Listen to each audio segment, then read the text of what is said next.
So guys, now it's time to start our automation. So obviously, first of all, we need WebDriver from Selenium, right? So some of you may have doubt like why we need WebDrivers, right? WebDrivers are used to open that particular browser. Okay, so since we are using this Chrome WebDriver, that means whenever we run that WebDriver, it will open that particular browser. Okay, so let me just import from Selenium, import WebDriver. Okay, that's it. Now if I run it, it's run perfectly, right? If you didn't install Selenium properly, it will throw an error. Okay, anyways, so now we have to run the Chrome, right? So for that, let me choose a variable. For example, the variable name is browser.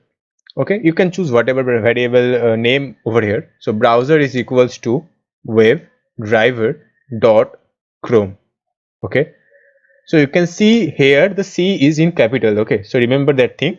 Anyways, so now we have to choose the path of the driver location, okay, where you downloaded it. Anyways, so we downloaded it in our WhatsApp automation folder. So I'll just choose the path from here and paste it over here. And then we have to write, actually we need to change these backslashes with forward slashes. Okay, so we will just write forward slash in place of backslash. Fine. Now we have to just write the file name. Okay, so we downloaded it as a Chrome driver, right? So just select it and copy the name and paste it over here. That's it, nothing else. Now if I run this section, you can see now it is waiting some times, and now you can see that it is now open Chrome, right? It is now open this Chrome browser. So this is why we need WebDriver. If you install WebDriver for Safari, it will open the Safari browser. If you install the WebDriver for Firefox, it will open the Firefox browser. Okay, so now let's see if it ran something properly or not. So we are actually going to run this seleniumhq.org. Okay, so for that I just need to write browser, since it is the variable name, then dot get, and then the the URL. Okay, URL of that particular website. So it is actually https then double slash then www.seleniumhq.org. Right, now if I run it, it is actually loading. Yeah, now you can see that the browser which is opened by this Python file is now loaded with selenium.dev, or you can say seleniumhq.org, because both are same. Actually you can see over here it is seleniumhq.org, but if you open that thing, it changed to selenium.dev. okay, so both are same, that's not a big deal. So it is now opened in our browser, right, in our automated browser. Anyways, now let me just change the seleniumhq.org with the new name, that is selenium dev. So I'll just paste it over here. Yeah, great. Now let me just actually minimize this thing a little bit. Okay, fine. So this is actually our section where we are writing all the codes, and this is the automated web browser, right? So now assume we want to go into this download section with Python, okay, but by not clicking over here. Okay, so we have this download option over here. If you click on it, it will open this section, right? So without clicking on that downloads option separately, we can automate that thing as well. Okay, so for that we will just write over here a variable name where the link will be stored, right? So assume the variable name is download. Okay, that will store the download link, right? So we just need to write browser, since it is the main website variable name. So browser dot find element by link text. Okay, so let me just find it over here. Yeah, this one, find element by link text, because we are storing the link. So yeah, now in the parentheses we just need to write the name of it. So here it is downloads, D is in the capital. Okay, so we have to write over here downloads. Okay, that's it. Now if I just write download dot click and the parenthesis, it should actually click on that particular link. Okay, so now if I run it, you can see now the download section is open in our automated browser, right?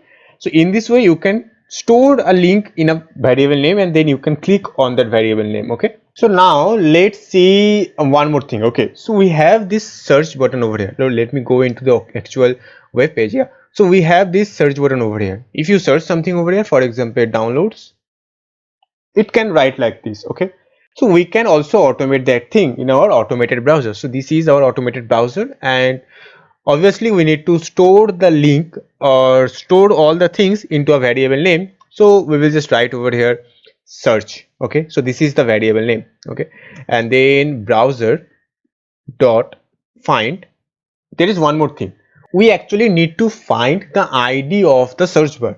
Okay, if you know HTML, then that's quite fine because you already know about it. And if you don't know HTML, that is not a big deal. You just need to go over here and right click on it and then go into inspect, or there is a short form that is Ctrl plus Shift plus I. You can just press that in your keyboard and then you will find this kind of section. Okay, so just let me just decrease the size actually.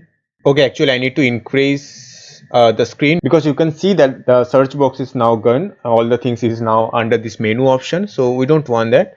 So we'll increase the size, and yeah, now you can see this mouse option, right? Just click on it and then drag into this particular section.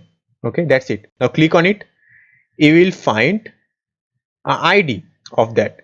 Okay, let me just do it again so that you can understand properly. Yeah, so this is the search bar. Okay, so it has the ID gs underscore tti50. Okay, so this is the ID of the search bar. So we just need to copy this thing. Okay, so now we will go into our Python file, and here I just need to write actually dot find element by ID, this one. Okay, and now here I just need to put the ID. So the ID is gs underscore tt I50, whatever that is. So this is the ID of the search bar. Okay, so now we have to run the search bar using some keywords like downloads, projects, or whatever, right? So to send a text to the search bar, you just need to write the file name, that is search dot send.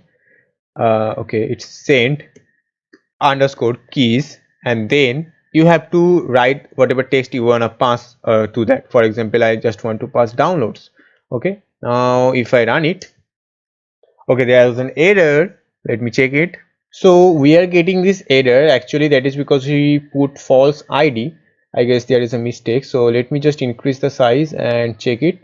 Okay, yeah, so this is actually the ID of the table row, right? We don't want that. We want to input something on the search button, right? So we want an ID of this input section. So it has a ID gsc hyphen I hyphen ID1, whatever that is. So anyway, so I'll just write it over here. Fine. Now if I run it, you can see now the download is written over here. Okay, it written automatically. I didn't write anything. It written automatically when I ran this particular section, right? So in this way you can automate everything on a particular browser using the Selenium. Okay, so it is really easy using Python to automate a web browser.